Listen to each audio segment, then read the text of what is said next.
আজকে নারী দিবস, কিন্তু সবচেয়ে কষ্টের কথা হচ্ছে আমাদের এই পরিবেশ পরিস্থিতিতে আমাদের একজন বোন, একজন মা, একজন নারী যতটুকু তাদের জায়গা থেকে সেফ ফিল করার কথা এই মুহূর্তে ততটুকু এই রাষ্ট্র, এই সরকার নিশ্চিত করতে পারছে না। আমরা আমাদের এই অভ্যুত্থানে দেখেছি প্রত্যেকটি মিছিলের সামনের সারিতে আমাদের বোনেরা ছিল, আমাদের মায়েরা ছিল। আমরা আমাদের এই অভ্যুত্থানে যখন আমাদের মিছিলের সামনের সারিতে 100 জন বোন দাঁড়িয়ে যেত, সেটা আমাদেরকে কয়েক হাজার ভাইয়ের চেয়ে বেশি মনোবল এবং সাহস দিত। এবং এই 100 জন নারী তখন ওই খুনি হাসিনার যে রেজিম, সেই রেজিমের স্তম্ভগুলোতে কিন্তু কাঁপন ধরাতো। কিন্তু এই অভ্যুত্থান পরবর্তী সময় যদি আমরা দেখি, আমরা কয়েকদিন ধরে দেখছি আজকে আমাদের ঢাকা মেডিকেলের আইসিইউতে আমাদের মাগুরার ছোট্ট এক বোন আসিয়া মৃত্যুর সাথে পাঞ্জা লড়ছে। ওই শকুনদের দৃষ্টি থেকে আমাদের বোনদেরকে রক্ষা করা এখন একটি চ্যালেঞ্জ হয়ে দাঁড়িয়েছে। আমরা আমাদের জায়গা থেকে ঢাকা বিশ্ববিদ্যালয়ে দেখেছি কিভাবে একজন বোনকে কোন একজন তার মতের উপরে তার বিশ্বাসটি চাপিয়ে দেওয়ার চেষ্টা করেছে এবং তার পোশাকের দিকে দৃষ্টি করে যেভাবে ইচ্ছা কথা বলেছে। এবং এর পরের কনসিকুয়েন্স গুলো আরো বেশি ক্ষতিকর এবং আমাদের জন্য, এই রাষ্ট্রের জন্য, আইন শৃঙ্খলার জন্য আরো বিব্রতকর। আমরা ঘন্টার পর ঘন্টা এসে থানায় দাঁড়িয়ে থাকি, আমরা আইন শৃঙ্খলা রক্ষাকারী বাহিনীকে যদি বাধ্য করি, আমরা যদি একদিনের মধ্যে জামিন নিতে বাধ্য করি, এই সামগ্রিক প্রক্রিয়াগুলো একটি রাষ্ট্রের সঠিকভাবে চলার জন্য অনেক বড় একটি বাধা হয়ে দাঁড়ায়। আমরা একটি জিনিস স্পষ্ট করে আমাদের পার্টির পক্ষ থেকে বলি, রাষ্ট্র এক জিনিস, ধর্ম আরেক জিনিস। রাষ্ট্রকে সকল ধর্মকে ধারণ করতে হয়, সকল চিন্তাধারার মানুষকে ধারণ করতে হয়।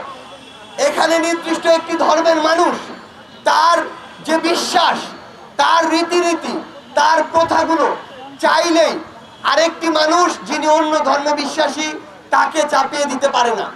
আরেকজন মানুষ যিনি কোনো ধর্মেই বিশ্বাসী না তাকেও চাপিয়ে দিতে পারে না। সেই জায়গা থেকে আমাদের এটি বুঝতে হবে যে আমি কোন কথাটি কোথায় বলতে পারবো, কোন পরিসরে এই কথাটি আমি চাপিয়ে দিতে পারবো। রাষ্ট্রকে আমাদের ঘর মনে করলে চলবে না, রাষ্ট্রকে আমাদের নির্দিষ্ট একটি গণ্ডি মনে করলে চলবে না। আমরা আমাদের জায়গা থেকে, আমাদের পার্টির পক্ষ থেকে স্পষ্ট করে একটি অবস্থান জানাই, শুধুমাত্র এই সামাজিক জনপরিসরে নয়, বরং আমরা সোশ্যাল মিডিয়ায় দেখছি আমাদের রাজপথে আমাদের বোনেরা যখন সামনের সারিতে দাঁড়িয়ে থেকে লড়াই করেছে, তখন তাদেরকে কেউ এভাবে কথা বলতে পারেনি। তখন বরং বিভিন্ন জায়গা থেকে আমরা সমর্থন দেখেছি। কিন্তু সেই বোনেরাই যখন আমাদের রাজনীতির মাঠে আসছে, বিভিন্ন পার্টি যেমন আমাদের পার্টিতে যোগদান করছে, তখন আমাদের এই বোনদেরকে স্পেসিফিক টার্গেট করা হচ্ছে। আমাদের এই বোনদেরকে নিয়ে অনেক মিথ্যা প্রপাগান্ডা ছড়ানো হচ্ছে, অপপ্রচার করা হচ্ছে। সবচেয়ে বড় কথা হচ্ছে আমাদের এই বোনেরা, এই বাংলাদেশের অর্ধেক নারী, কখনো এমন নয় যে যখন প্রয়োজন আমি ব্যবহার করব আর যখন মনে করব তখন তাদেরকে নিয়ে অপপ্রচার চালাবো। আমরা স্পষ্ট করে আমাদের অবস্থান জানাতে চাই, আমরা আমাদের বোনেদের এই অভ্যুত্থানে হাসিনার বিরোধী লড়াই যেমন সামনের সারিতে পেয়েছি, আমরা আমাদের বোনেদেরকে আগামীর রাজনীতিতে পলিসি মেকিং এও সামনের সারিতে চাই। আমাদের বোনেরা আর এই বাংলাদেশের সংসদে কখনো শুধুমাত্র রিপ্রেজেন্টেশন হবে না, তারা তাদের যোগ্যতায় পার্টিসিপেশন করে এসেই সংসদে নারীদের প্রতিনিধিত্ব করবে। আমরা স্পষ্ট করে আমাদের পার্টির পক্ষ থেকে বলতে চাই, আইন শৃঙ্খলা রক্ষাকারী বাহিনীকে, সংশ্লিষ্ট মন্ত্রণালয়গুলোকে এবং এই অন্তর্বর্তীকালীন সরকারকে পুরো বাংলাদেশের প্রত্যেকটি জায়গায়, জনপরিসর থেকে সোশ্যাল মিডিয়ায় আমাদের বোনেদের সেফটি এবং সিকিউরিটি নিশ্চিত করতে হবে। কেউ যেন তার ব্যক্তিগত বিশ্বাস কোনোদিন একটি সমাজের গুরুত্বপূর্ণ একটি অংশ কিংবা আমাদের নারীদের উপরে চাপিয়ে না দিতে পারে।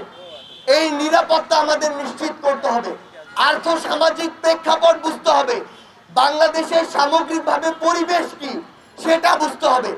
এগুলোর বাইরে গিয়ে কেউ যদি কোনো ধরনের মব কালচারকে ব্যবহার করে বিন্দুমাত্র আমাদের বোনেদের দিকে দৃষ্টি দেওয়ার চেষ্টা করে কিংবা তাদের সিকিউরিটি বিঘ্নিত করার চেষ্টা করে, তাহলে আমাদের এই আইন শৃঙ্খলা রক্ষাকারী বাহিনী এবং সংশ্লিষ্ট মন্ত্রণালয়গুলো ব্যর্থ বলে প্রমাণিত হবে।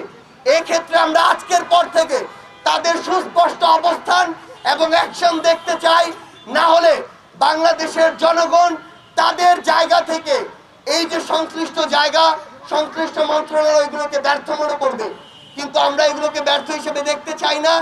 আজকের পর থেকে শুধু কথা নয়, আমরা কাজ দেখতে চাই এবং আমাদের নারীদের, বোনদের, মায়েদেরকে আমরা যেন এই সমাজে, এই রাষ্ট্রে তারা যতটুকু ডিজার্ভ করে এবং যতটুকু হওয়া উচিত ততটুকু জায়গা আমরা করে দিতে পারি, ততটুকু সেফটি এবং সিকিউরিটি আমরা সবাই ঐক্যবদ্ধভাবে নিশ্চিত করতে পারি। এটাই হোক আজকের নারী দিবসের আমাদের প্রতিজ্ঞা।